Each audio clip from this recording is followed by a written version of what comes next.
We've been spending some time talking about spiritual disciplines or sacred rhythms, and I've got another one for you today. It is the rhythm of rest that will help to just develop us, to grow our faith, to allow us to be drawn even closer in God's embrace, and to walk this spiritual journey with renewed energy, renewed depth. And so I want you to turn to the creation poem. It's found in Genesis 1.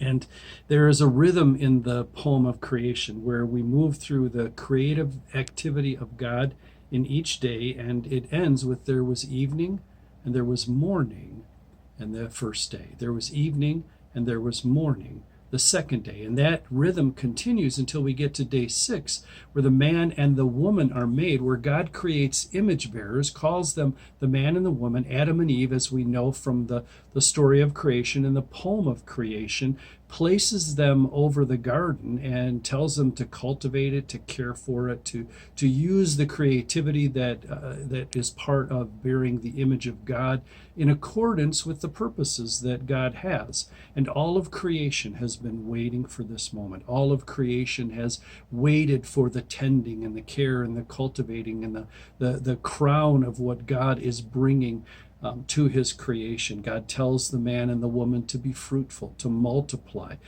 to fill the earth, to care for the creation. And at the end of that 6th day, God says, and it was good. In fact, God says it was very good. And imagine with me the grain that God causes to come forth from the ground in the creative hands of these image bearers, the man and the woman, where you take that grain and you crush the grain and you add some seasoning to the grain and some moisture to the grain and then some heat, and you have a savory bread. And good just became tremendous as we discover the aroma and the smell and the taste and the nutrition as the garden is cared for and tended and cultivated.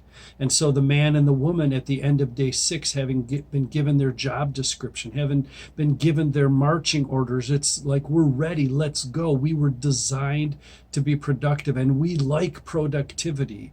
And so there is evening and there is morning, day 6. And then we move to day 7. So what happens on day 7? God blessed day 7 and said, let's rest. So the very first full day of creation, have you ever noticed that? The very first full day on earth for the man and the woman is a day of rest in the presence of God. It's like, wait, what? What? We already know what we're supposed to do. We know, we are itching to get at it. We want to go. Just unleash us. Let us go. Let us tear this thing up. And God says, no, I want you to rest. And I want you to rest in my presence. It's not as if there isn't work to do. It's not as if there isn't this call upon us and this desire within us to be productive. But do you see the rhythm?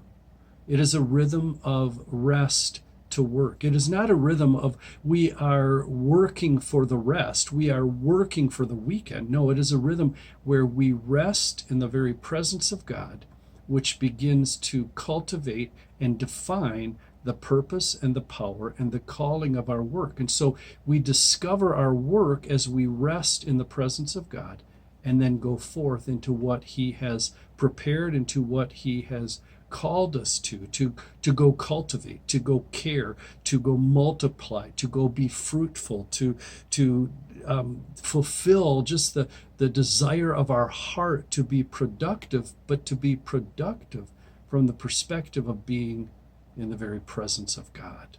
And so the rhythm of rest is very important. The rhythm of rest is essential not only to our physical well-being and our emotional well-being, but to our spiritual journey, to learn how it is to not simply just shut down and be quiet and be still, as we've talked about, but how to be still and to be quiet in the presence of God, from where not only our help comes, as the psalmist writes, but from where our direction comes, from where we understand the purpose and the call and the source of the power in our lives.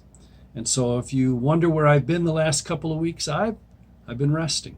We had some family time. We had some time just to be together, to enjoy some good food, the creativity of all that God put within us, to love on our kids and our granddaughter, to be together and to delight and to find joy in that. But also, there was time for me to rest in the presence of God, to discover the purpose and the call of His heart upon mine. So go, be joyful, be restful in the call of God as you discover that rhythm for your life. God bless you, and we'll chat next week.